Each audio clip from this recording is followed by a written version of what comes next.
Thank you so much, everyone, for being here. Welcome to our EconXFBLA speaker series, and today will be our last day of this entire week. And so let's get started. All right, so just a quick timeline of our speakers again. So today we have Professor Tadelis joining us from 3:40 to 4:25 p.m. Yeah, all of these previous speakers, their recordings have been already uploaded on our YouTube channel, Lynbrook Economics. Yeah, so there's a couple of quick norms. You can ask questions through the chat feature, either publicly or privately to me, Cindy Chow. You don't have to private message the speakers. And note that you can send these questions in any time during the event. You don't have to wait till the end. And if possible, keep cameras on to respect the speaker and stay muted while the speaker is talking. Listen and be respectful, and this event will be recorded. Yeah, so today's speaker is Professor Tadelis. He's a professor of economics at UC Berkeley's Haas School of Business, and he's also the research associate at National Bureau of Economic Research. He specializes in e-commerce, microeconomics, and the economics of the internet. And he was also previously senior director at eBay and VP of economics and market design at Amazon. So yeah, welcome, Professor Tadelis. Thank you very much, Cindy. And I assume that I could share my screen. You need to give me permission to share the screen, so make me a co-host. Yeah, I think you have the ability to now. Okay. And yep, there we go. And that should bring up the PowerPoint presentation.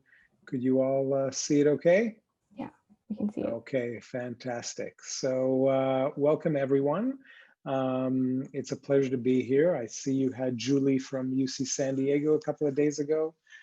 She's an excellent economist, so I hope I will meet your expectations after what I'm sure she presented. Must have been interesting and mind-provoking. So what I decided to talk about is measurement, but measurement through the lens of economics. And the title I'm offering is, why is internet advertising so hard to get right? And before I get into this, just to give you a bit of a broad scope on advertising, there are really two ways to think about what advertising does. You could think of one being the psychology marketing story, and the other being the economics marketing story. So what's the psychology marketing story? Here is a white cup that I have, and I'm going to look at you and ask, how much are you willing to pay for this?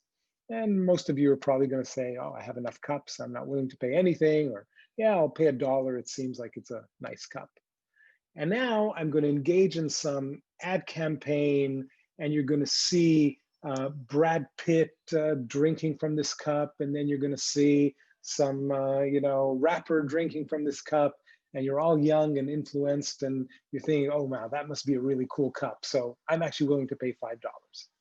Okay, so that would be persuasion. I'm trying to change your willingness to pay for something. And maybe there's something real in it, and maybe it's just all a bunch of BS, and you just think it's worth more than it really is. The economic angle of advertising is you've never seen a cup like this before, so you don't even know it exists, and you don't even know that you could buy it. So now I'm going to advertise it, show you all the details, and you'll say, oh, okay, now that I know that it exists, I'm willing to pay $2 or $10 or whatever. So it's more a story of creating awareness. It's an information story. And that's how economists think about advertising primarily. And of course, every company wants to know whether it is in their interest to spend on advertising. So I want to start with a very simple caricature of this. Think about a restaurant owner that decides to advertise with coupons. By the way, I didn't say this earlier. I never am good at paying attention to people raising their hands. I want you to feel free to ask questions in real time. So if anyone has a question, you could unmute yourself and say, excuse me, Steve, I have a question. I'll pause and we could go over that, okay? So imagine a restaurant owner has a relatively new restaurant in town, and they're thinking that they want to advertise with coupons. You know, they're new, people don't know they're there. So what this restaurant owner is going to do, he will put $2 off coupons in the offices of, in the lobbies of close by office buildings, right? So I live in San Francisco. Imagine that, you know, someone owns a restaurant down in the financial district. They're going to walk into all of these, you know, high rises and office buildings and just throw a bunch of coupons on the shelves there. And here are the economics behind it. For people who come without a coupon, the profit per, say, meal, lunch, is going to be $3. Because the coupon is a $2 off, every person that buys with the coupon naturally is going to only offer a profit of $1. And now for the next month, this restaurant owner gets about 100 people a day for lunch. And on average, every day, 10 people come without coupons and 90 people come with coupons. So when this restaurant owner, business owner, wants to decide, is this a good deal for me or a bad deal for me to have these coupons? Well, here is the analysis that has to be done. So the total profit was $120. Okay, why is that? Well, remember that 10 people came without coupons, that's $30 of profit. And then 90 people came with coupons, that's another $90 of profit. So that's $120 of profit. The cost of printing and distributing the coupons was $10. So now we want to calculate the return on investment. How much money did I spend and what did I get on return? So the return on investment is the following. It's the money I made because of the coupons. Now remember, $30 I'm getting from people without coupons, which means that the remaining $90 are people with the coupons. And I'm going to divide that by the cost. I have to spend $10 to get those $90. That's a 900% return on investment. And as you could imagine, 900% return on a daily basis is an amazing business. So is this such a great deal or not? And I would actually ask you folks to think about that for a second and tell me what you think. Do you think this is a great deal? There are three answers. Yes, no, I don't know. That's it. Looks like Anyone? Looks like a good deal, right? Is that Ishan who's speaking? Sorry. Yep. Okay. Does anybody think it's not a good deal? I think it depends on like how many people normally show up. What does it mean how many normally show? I told you, every day you have about 100 people, 10 come without coupons, 90 come with. So there's all your data. I don't know, because there could be other forms of advertising that might be better. Let's, for the sake of argument, assume that the only decision is, should I run these coupons or not? I can't do any other advertising. Seems like yes. Okay. So, you know, two folks are standing behind yes. Since nobody else is saying no, I have to assume that you all either agree or you're not sure. Well, I would argue no. Okay. Because let me see who's speaking because I can't. Oh, is that Aryan? Yeah. Okay. Because essentially each coupon you give, it takes roughly 3 people with a coupon to make up for the same amount of profit as one person without a coupon. Yeah. So if you believe you can organically grow your restaurant to a point without using a coupon system, because you said they're very new, to the point where you have 30 non-coupon customers coming in. Now you're not only is your cost of goods and so forth for each of your meals and your labor costs reduced, but now you can hopefully have higher profits in the long term without having to offer that $2 off. That's possible, but maybe if you don't, get all these people to come, that growth is not going to happen, right? So that leaves it a bit unclear. But I'm going to give you a little hint now.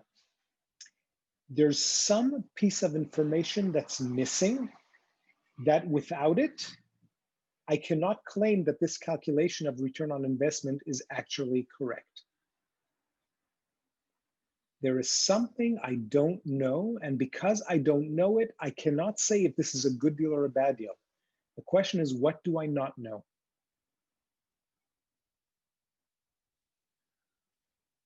I'll give you a hint. It has to do with those 90 people who showed up with the coupons. How many of them who would have shown up even without coupon? Bingo. What is the counterfactual world? Okay, that's the question. And it turns out that without knowing that, and most times that businesses and people try to estimate these things, they don't know that, then they can't answer the question. Because if enough people of those 90 would have come anyway without a coupon, then this would not be such a great deal. And the question becomes, how many of the 90 people are incremental? I need to know how many would have come without the coupon. So here is an example with these numbers. If only 27 of the 90, less than a third, would come without coupons, then the coupons are not worthwhile. Why is that? Because if I don't use the coupons and of the 90, 27 would come to my restaurant, my profits would be 10, right? These are the people who are coming anyway without the coupons, plus 27 of the people of the 90 that are going to come without the coupons. And now I'm going to make $3 on each one of them. So I'm getting $111 in profits. This is greater than the 110 that I'm getting right now. Okay, which is 120 in revenue, in profits minus the $10 of the cost of the coupon. So in order to correctly measure from an economic standpoint the benefits of different business decisions, we need to understand what the counterfactual would be if we don't do it. And that becomes a very difficult exercise. Now, let me go a little further into details. And before I do that, I just want to ask a quick question. Have all of you seen the idea of a regression analysis before? You don't have to be experts, but do you know the idea of a statistical regression analysis? Cindy, you could answer for everybody. Is it safe to assume that you've all seen a regression, or is that not necessarily the case? I think some people might not have, but okay. Yeah. So I'll pause a little bit to offer some additional information if need be. So I want to quote something from a retailer that died 100 years ago, or maybe a little less. And he was the person who kind of invented the department store. Think Macy's, okay? And his name was John Wanamaker. And the quote is, "Half the money I spend on advertising is wasted. The trouble is I don't know which half." And this is precisely his intuitive way of understanding this problem. Now, the conventional wisdom in internet marketing is that, oh, the internet changes that, because 100 years ago, you just had newspapers and radio and that's it.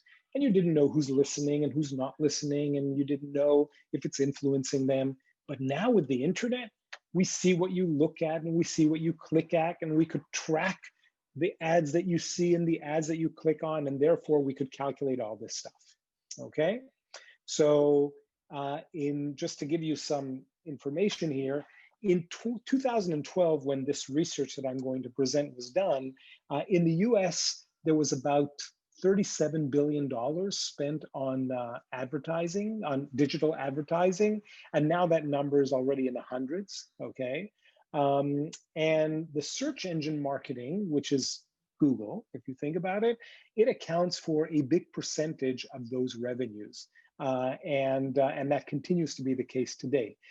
So the question is, how do companies figure out the return on investment on these marketing channels? And basically, here's what they do, okay? So they're going to attribute sales to advertising, right? And this is a term that you might learn if you go into this area, called the attribution. And then they run a regression, which for most people, for most business leaders, is magic, okay? Why is it important that young folks like you invest in studying math and statistics and economics? so that when you become a business leader, you're not freaking clueless. And when you talk to a consultant that shows you something, they're not going to scare you away with the math. Most business leaders ignore math, okay? So if you're kind of curious, how could, I don't know, 15% of the US population, or maybe it's a little less, believe in QAnon? It's crazy. Yes, it's crazy. But for me, it's more crazy that business leaders are not educating themselves in STEM type skills. So going back to this, here's what they do. They basically try to understand a relationship between sales and the advertising spend. So what is this equation here? Here's what it says. My sales are going to have some benchmark level. I'll call that beta naught. Meaning if I don't do any advertising, again, let's think about a restaurant. Some people are going to walk by the street organically. Some of them are going to come in. That's going to be my benchmark baseline sales. Then the more I invest in advertising, so the more money I spend on advertising, for every dollar of spend, I'm going to get beta $1 in extra revenue. So for example, if for every dollar I spend on advertising, I'm going to get an extra 50 cents in sales, then this is going to be 0.5, right? Because for every dollar, I get half a dollar. If for every dollar I spend, I'm going to get $20 in return, this is going to be 20. And then what's this epsilon? Okay, this is other things that we can't measure. This is admitting that our model of the world is not fully specified. And there are random reasons that could affect my business. For example, if it rains, fewer people go out. I'm going to sell less. If it's a nice hot day and I'm selling ice cream, I'm going to make a lot more, right? And if it's a cold day and I'm selling chicken soup, that actually might be in my benefit. So different businesses are going to have different random ways that are affecting sales, okay? And then just like what we did in that example with the restaurant, if I am able to estimate beta 1, how many dollars am I getting for every dollar spent on advertising, that's going to tell me how effective my marketing spend is. So this would be a way, for example, of getting at that idea. Imagine that for every day, I have different levels of advertising spend and different levels of sales. Now, why might that be? Every time you click on an ad, say on Google or on Facebook, then the purchaser of that ad, the business, is going to pay Google or Facebook money. So maybe some days there are a lot of people that click on ads and sales are a bit higher. Some days there's not many clicks and sales are lower. And this is what it looks like. And then we're trying to fit the best linear line, if we're assuming the model is linear, in order to determine what the slope of this line is. The slope of this line is going to be beta. So for example, if I run this estimate and I find that the intercept is 400 and the slope is 7.5, this is what the story behind these numbers are. If I would choose not to advertise, on average, I'm going to make $400 a day. And for every dollar I'm going to spend on advertising, I'm going to get another $7.50 in sales. And then, depending on my budgets and so on, I could decide how much to advertise, okay? So the very sophisticated consultants use some, more controls, but we're not going to go into those things. The problem is that this approach overestimates the effect of the search engine marketing for the exact same reason that with the coupons, that 900% return on investment, that is an upper bound, right? It's surely going to be less because some people are going to come to my restaurant without the coupon. So how do I learn that? How do I take that into account? This is the idea of the purchasing behavior. And the only way to do that is to create experimental variation, okay, or randomized controlled trials. So what do I mean by that? Well, I'm sure that many of you are very aware of the fact that we have a vaccine or several vaccines for COVID now. What happened earlier in the year is that Pfizer and Moderna and these other companies, when they figured out that they have a vaccine, they took tens of thousands of people. Some of them got a vaccine. Some of them got a placebo, which was not a real vaccine, just an injection of, say, sugar water. And then after the fact, they see how many people who got the vaccine, the real vaccine, were sick versus how many people who got the placebo were sick. And that's going to tell them how effective the vaccine is. The same thing has to happen for measuring the returns to marketing. The only way to correctly measure it is to randomly assign some people to a world where we have coupons and assign some people to a world where we don't have coupons, and then measure how that changes their behavior. I want to pause here because this would be a very natural point for any of you to have questions. And if you have questions, please ask them. And if you don't, I'll count to 10 in my head and then I'll continue.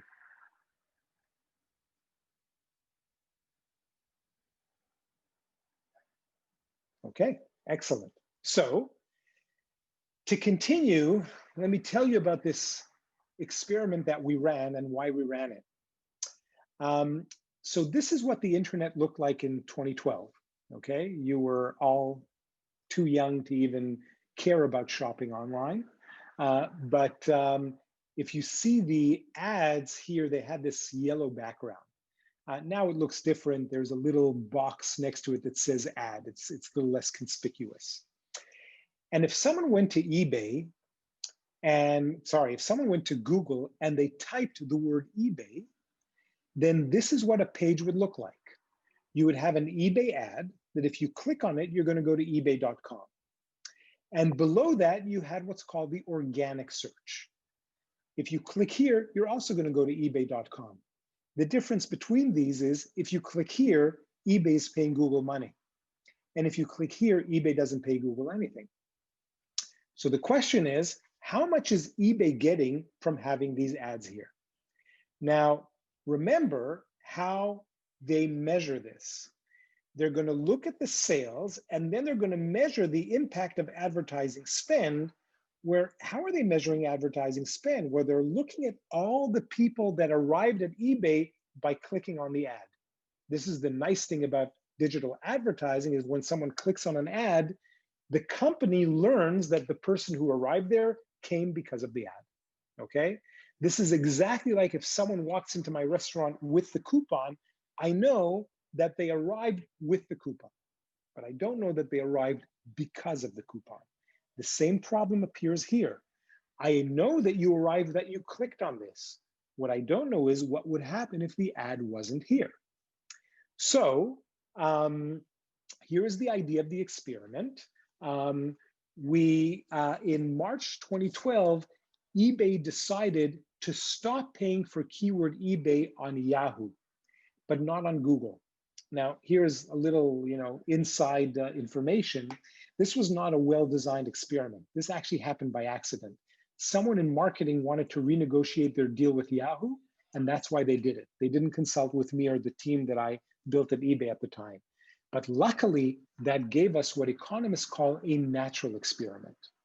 So what we then did is looked at users who came to eBay through paid search, through natural search, and so on. And then eBay used a standard attribution model, meaning if anybody came with an ad, they assumed that the reason they came was because of the ad. This is exactly like the restaurateur thinking, oh, everybody that comes with a coupon wouldn't have come without the coupon. That's how eBay did their measurement, okay? But of course, that can't be true. Now, we have all the data, traffic, purchases, so we could now look at what would happen. And this is what happened. What you see here in blue are the clicks on the ad on Yahoo. What you see here in the dotted red is the clicks on the non-ad, the organic link right below the ad on Yahoo. And what you see up here on the top is Google clicks during the same period. Ignore this graph for now. Well, what do we see? We turned off paid search, and then all the traffic came back through the organic search. Now, that shouldn't be too surprising, because if you think about it, if I remove this ad and someone types eBay, then they're going to get the organic search and they could still come to eBay. Now, here's what's funny. A company that eBay hired to tell them how much they're getting for their advertising, they told eBay that for every dollar they're spending on keyword eBay, they're getting $12 in profits. That is un-effing believable, okay? That is a return that is just amazing. But of course, that assumes that all that traffic came because of the ad. But now put on your thinking hat. If someone typed eBay in Google, where were they trying to go? Of course they were on their way to eBay.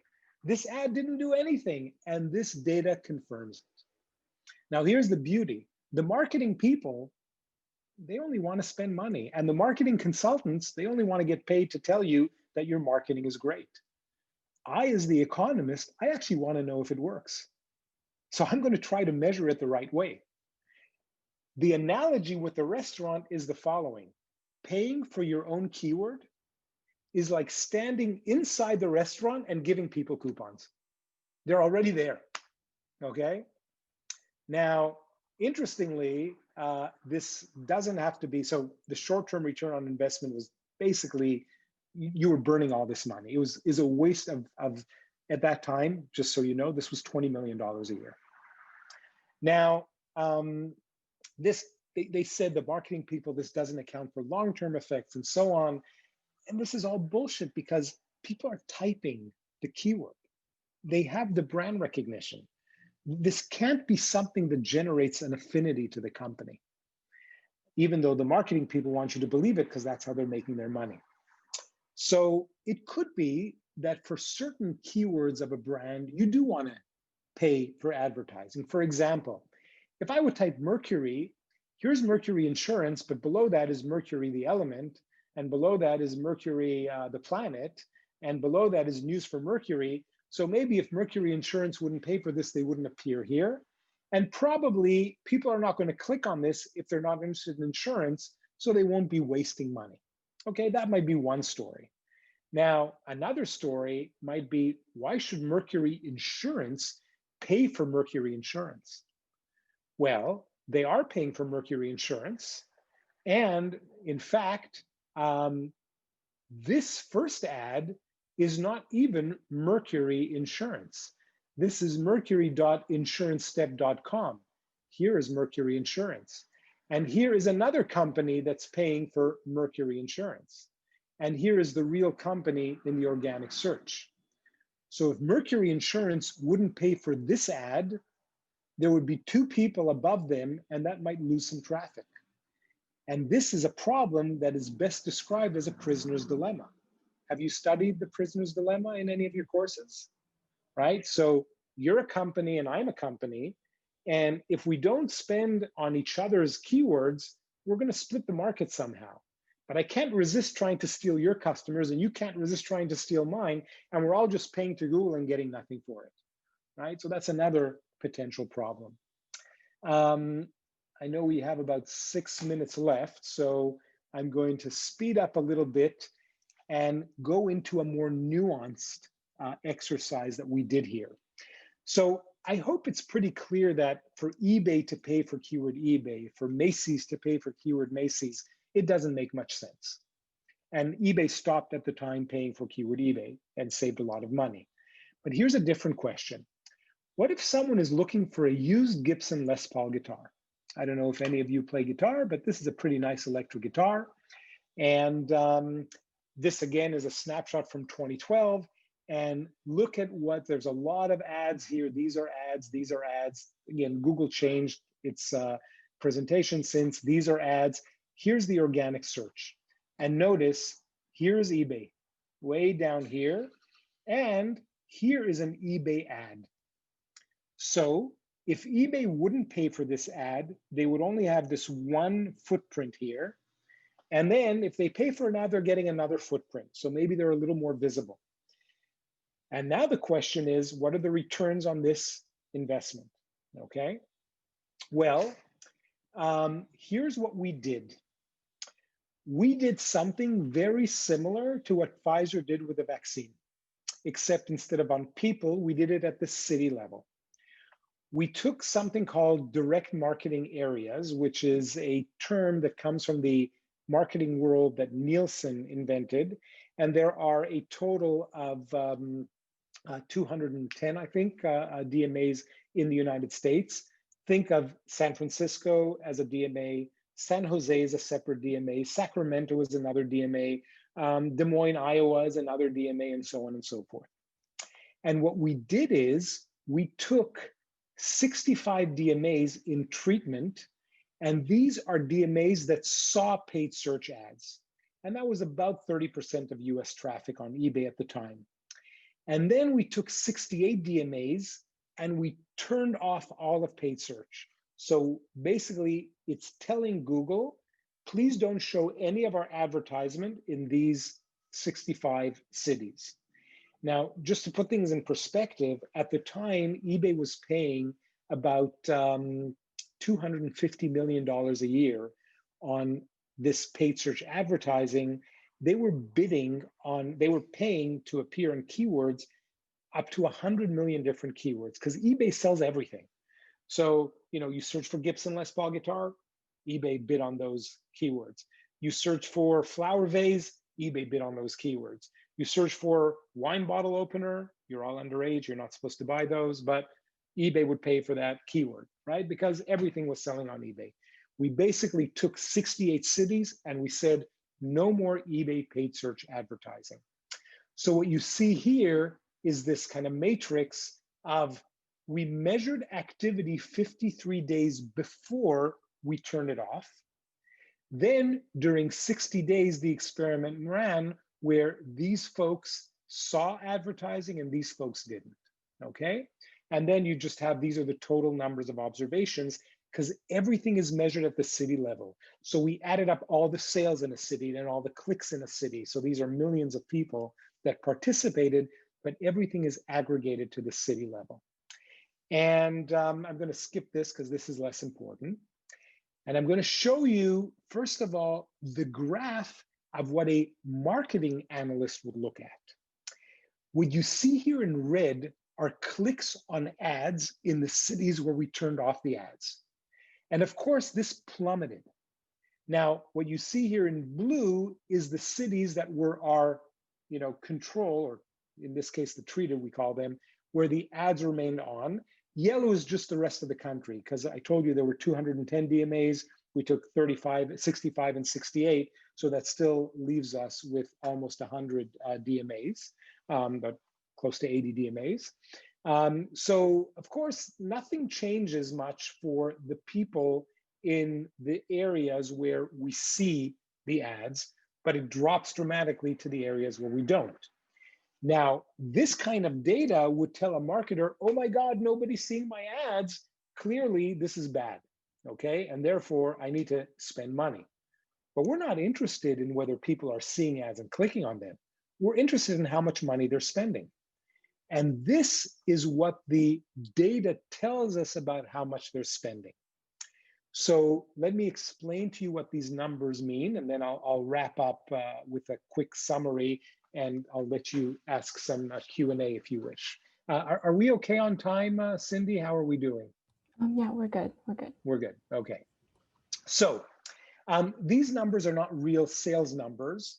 What we're doing is we're taking the areas where the search was on and stayed on. We're calculating the total sales.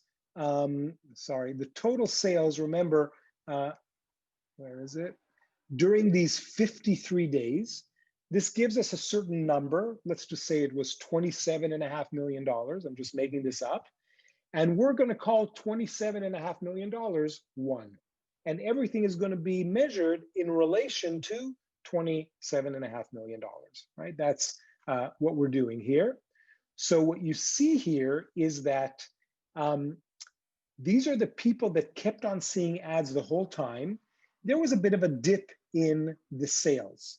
Now, this is just pure seasonality. This happens, right? Certain seasons people buy more, certain seasons they buy less. So there was a drop in sales of almost 5%. Now, here's a region where during this period, these people saw ads, And during this period, these people didn't see ads.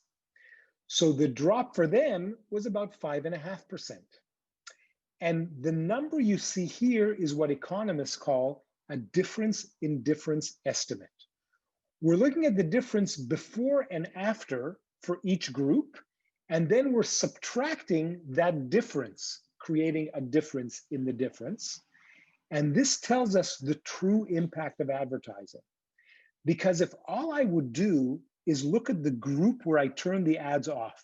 So for example, let's imagine I turn the ads off all over the US. Then what I would see here is that sales drop by about 5%. And of course, people would say, oh my God, that's terrible. Our sales dropped by 5%. Therefore, we are supposed to pay for advertising. But they didn't drop by 5% because of the ads. They dropped by 5% mostly because of seasonality. The ads only account for about 0.5%. So just to turn this into monetary values, eBay believed that for every dollar they're spending on advertising, they're getting close to 50 cents in net profit.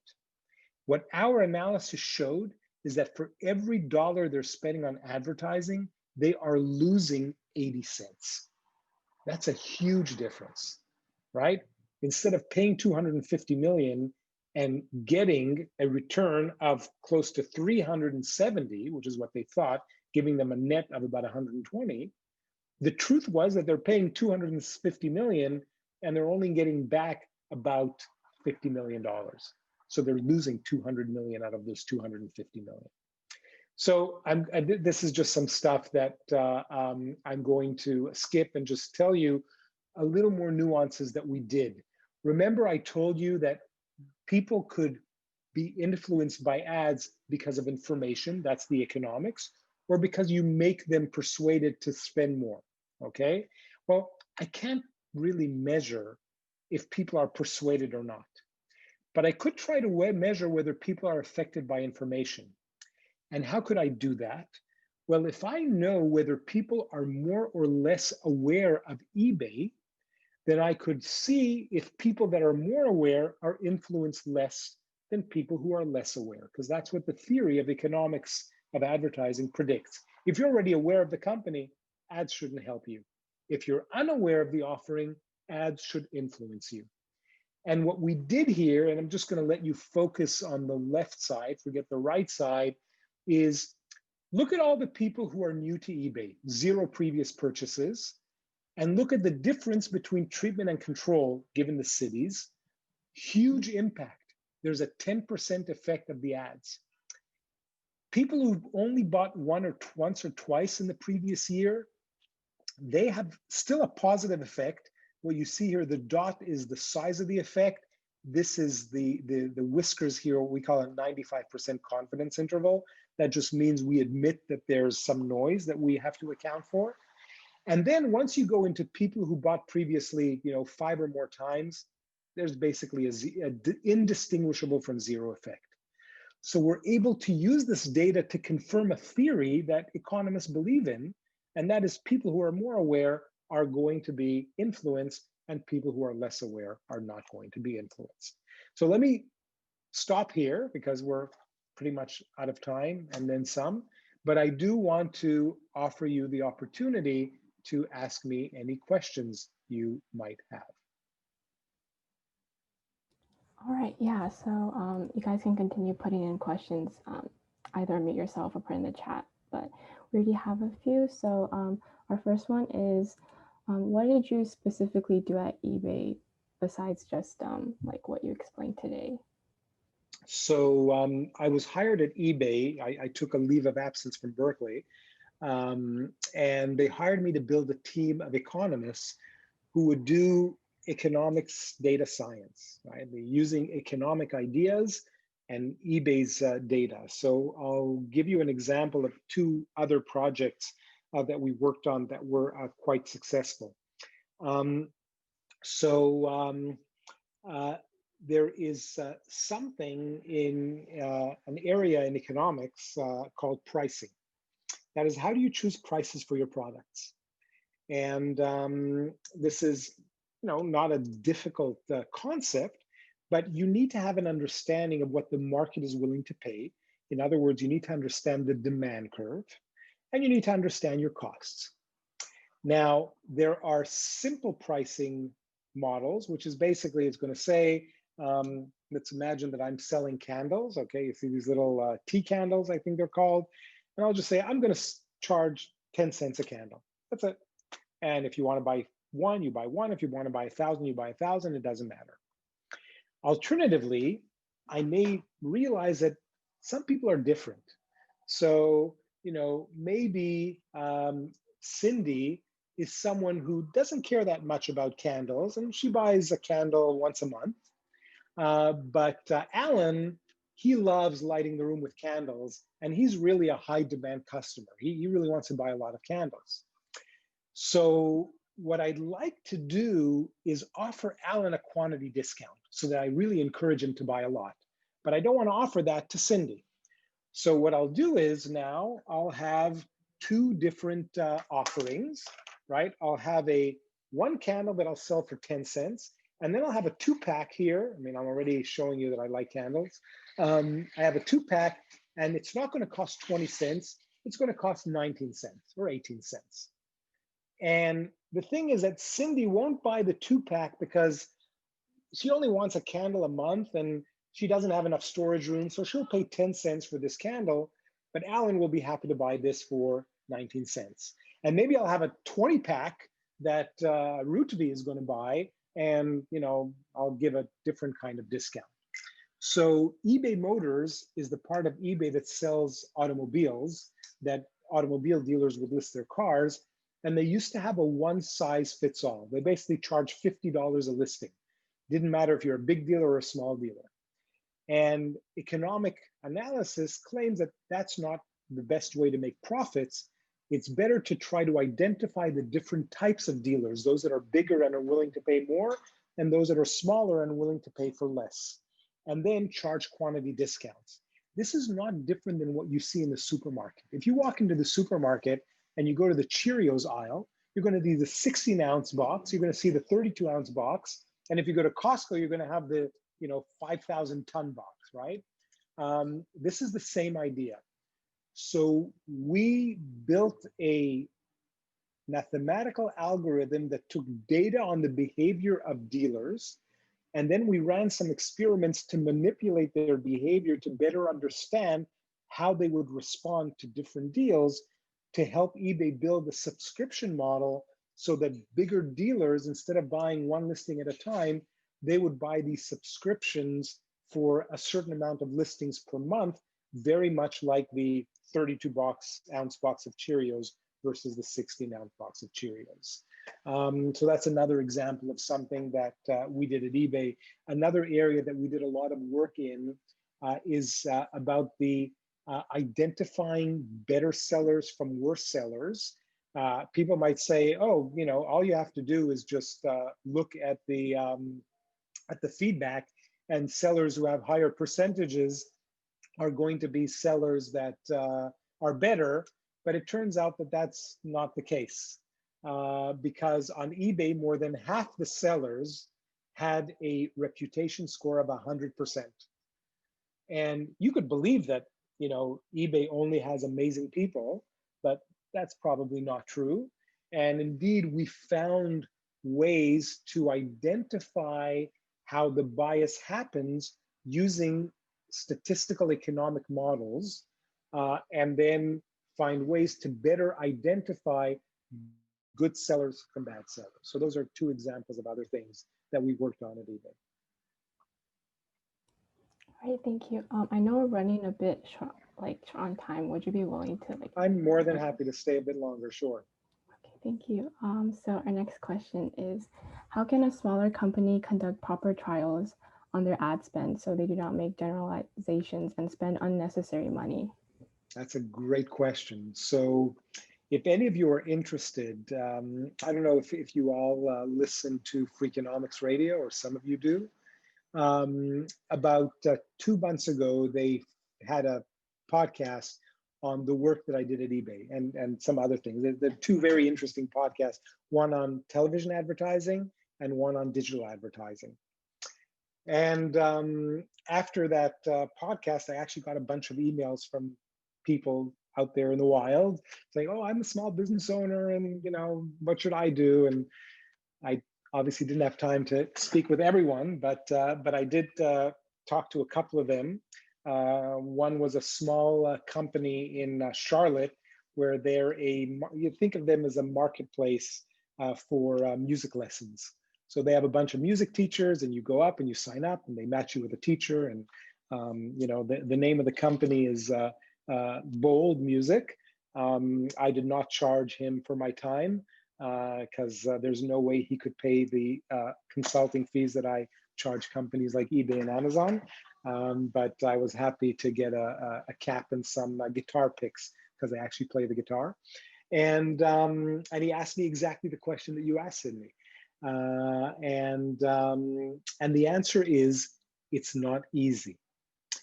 And the reason it's not easy is, if you remember when I showed you that regression equation, right? Let me just stop my screen share because that's, hold on. Right, there we go. So now I could see all of you a little better. Hold on, let me view gallery. There we go. Okay. So the reason it's not easy, if you remember when I showed you that regression equation, there was that epsilon. And I said, those are things we can't measure, right? For example, the effect of the weather. So here's the problem with statistical measurement. If that random thing is big enough compared to the effect I'm trying to measure, it will be impossible to measure the effect. So think of it this way. Imagine that by spending money on advertising, I could increase my sales by 5%. Okay, that's 5%, that's not a small number. But what if month over month, my sales are plus minus 50%? Well, then a 5% change is smaller than the amount of noise I have on a regular basis, which means I would have to run this experiment for years to get enough data to measure it. So the smaller you are, the harder it is to measure things, because usually that means that the noise is going to overcome the signal. So then you have to try to measure where do you have more noise and where do you have less noise, and see whether you could target things in a way that reduces that problem of the noise. It's not easy, but it's doable. Great. Our next question is, were the results for your research done on advertisements on eBay what you expected, or did you originally have other hypotheses? So for the keyword eBay, it was exactly what I expected. And here, you're all what, 16 to 18, is that fair? Okay.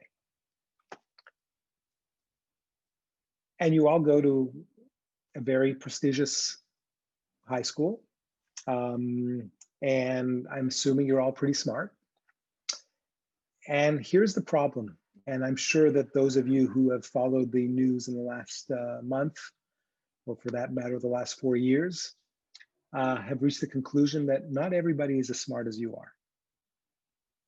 In fact, you'll have to excuse my French. Many people are pretty fucking stupid. And I'm not saying this from a place of arrogance. And I'm not saying this from a place of judgment.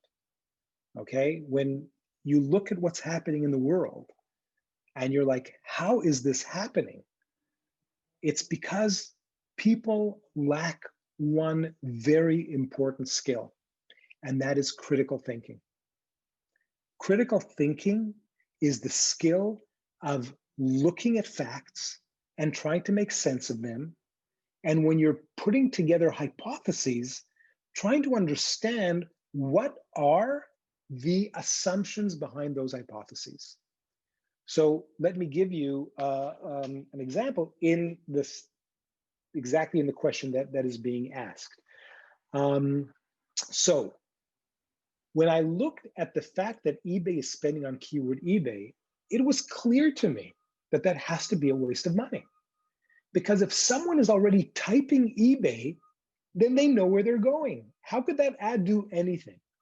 So the results were exactly what I expected. Now, for the other stuff, I didn't expect it to be as bad as it was. I expected it to be worse than eBay thought it was. I didn't expect it to be a negative 80% return on investment, meaning that most of the money is literally being thrown away. So that was a surprise. The result that I showed you on more experienced or less experienced eBay users, that was a hypothesis that came purely out of economic theory. So that was something that I was hoping to see in the data. And if I wouldn't have seen it, that would suggest that this theory may not be that accurate, okay? Now, I want to use this anecdote to go back to this issue of critical thinking. After I did that analysis for eBay, a former student of mine, I used to teach at Stanford before I moved to Berkeley. So she was an undergrad at Stanford and then actually got an MBA at Berkeley. So I knew her through both of those engagements. She worked at PayPal. She was a senior director in the marketing group of PayPal, and PayPal used to be owned by eBay. And she heard about this research and she said, oh, you have to come and talk to our marketing people because we're spending money on keyword PayPal. So I came, I gave a presentation, and then the head of digital marketing, who's in charge of spending this money, and of course, if there's no money to spend, he doesn't have a job, right? When I finished my presentation, he said, well, you know, this is all fine, but clearly eBay is a retail company, PayPal is a finance company. This is a completely different company. How could you extrapolate your results onto PayPal? So I looked at him and I said, look, Sanjeev, that was his name. Here is my theory of the world. If people type the name of a company in a Google browser, they know exactly where they're going. And therefore, putting an ad there doesn't help them get there. They're going to find the organic link. That's my theory of the world. On eBay, we ran the test and the theory was confirmed. What is your theory of PayPal that makes it different? And he stared me in the eyes for 15 seconds and said, PayPal is just different. Okay? In which case I answer, well, Sanjeev, if this is about religion, don't waste my fucking time. And if this is about science, let's run an experiment, and I'm almost certain that you're going to see exactly what I'm telling you you're going to see. So when you ask Cindy, were you surprised or not surprised? When you come with a coherent theory, you have something testable and you understand the assumptions behind it. When you're coming by throwing spaghetti at the wall, you could always make up a story, but if it's just a bunch of BS, then there's really nothing to test. I don't know who asked the question. I'm curious if that answers it. So, because I only see a few of your faces, but that's fine. All right. Would you mind answering one last question? No, sure. Go ahead. All right. Sorry. This is a much higher return on my investment because you're still all young and I could influence you. Trust me, I've spoken to many business people that are so stuck in their ways that it's just a waste of my time. With you, I know I'm not wasting my time. All right. So the last question, we can make this the last question. What actions were taken after you found this result? Did eBay stop spending as much on advertisements? The day after I showed my results to the leadership, the president of eBay cut the advertising budget by $100 million. So yes. All right. And no, I did not get a bonus that was proportional to the amount of money that I saved. I was a salaried worker. All right. Yeah. I think that concludes our speaker event for today. Thank you so much, Professor Tadelis, for coming here and It's my pleasure, and I'm wishing you all good luck. Those of you who are waiting on college decisions, good luck. Those of you who are going to do it in the future, good luck. And remember, don't let people intimidate you because they're louder.